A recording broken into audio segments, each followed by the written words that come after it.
കടുവയെ കിടുവ പിടിച്ചു എന്ന അവസ്ഥയാണിപ്പോൾ. കുറുന്തോട്ടിക്കും വാദമെന്നും പറയാം.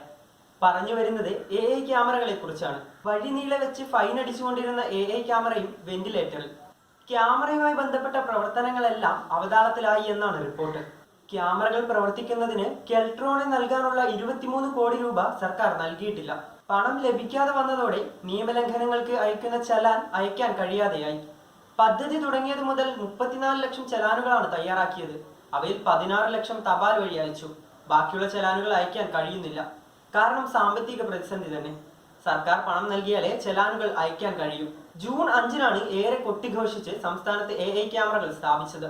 സംസ്ഥാനത്താകെ 726 ക്യാമറകളാണ് അന്ന് സ്ഥാപിച്ചത്.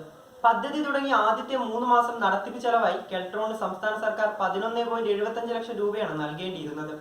അതിനിടെയാണ് പദ്ധതിയുമായി ബന്ധപ്പെട്ട അഴിമതി ആരോപണങ്ങൾ ഉയർന്നത്. ഇതുമായി ബന്ധപ്പെട്ട് ഹൈക്കോടതിയിൽ ഹർജികളും സമർപ്പിച്ചു. അതോടെ കരാറുകാർക്ക് പണം നൽകുന്നത് കോടതി തടഞ്ഞു. എന്നാൽ കെൽട്രോണിന് നൽകേണ്ട 11.75 കോടി നൽകാൻ കോടതി സർക്കാരിന് അനുമതി നൽകിയിരുന്നു. കെൽട്രോൺ പല പ്രാവശ്യം ആവശ്യപ്പെട്ടിട്ടും പണം സർക്കാർ നൽകിയില്ല. ഇതോടെയാണ് പ്രതിസന്ധി രൂപപ്പെട്ടത്. എത്രയും പെട്ടെന്ന് പണം ലഭിച്ചില്ലെങ്കിൽ പദ്ധതി പ്രതിസന്ധിയിലാവും. പദ്ധതിക്കായി മാസം തോറും വലിയൊരു തുക കെൽട്രോണിന് ചെലവാകുന്നുണ്ട്. ഏകദേശം 1 കോടിയോളം രൂപ. ഒരു ചലാൻ അയക്കാൻ 20 രൂപയോളം ചെലവ് വരും. നവംബർ മാസം വരെ ചലാനുകൾ തടസ്സമില്ലാതെ അയച്ചിരുന്നു.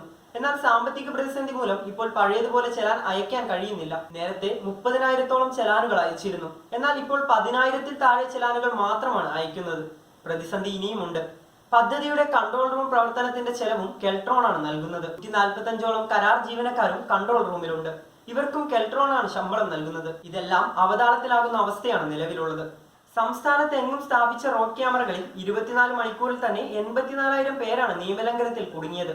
ഹെൽമെറ്റ് ഇല്ലാത്തവ, സീറ്റ് ബെൽറ്റ് ധരിക്കാത്തത്, ഡ്രൈവിംഗിനിടെയുള്ള ഫോൺ ഉപയോഗം, ഇരുചക്ര വാഹനങ്ങൾ 2-ലധികം പേരുടെ യാത്ര, റെഡ് സിഗ്നൽ ലംഘനം, അമിതവേഗം എന്നിവയ്ക്കാണ് പിഴ ഈടാക്കുന്നത്.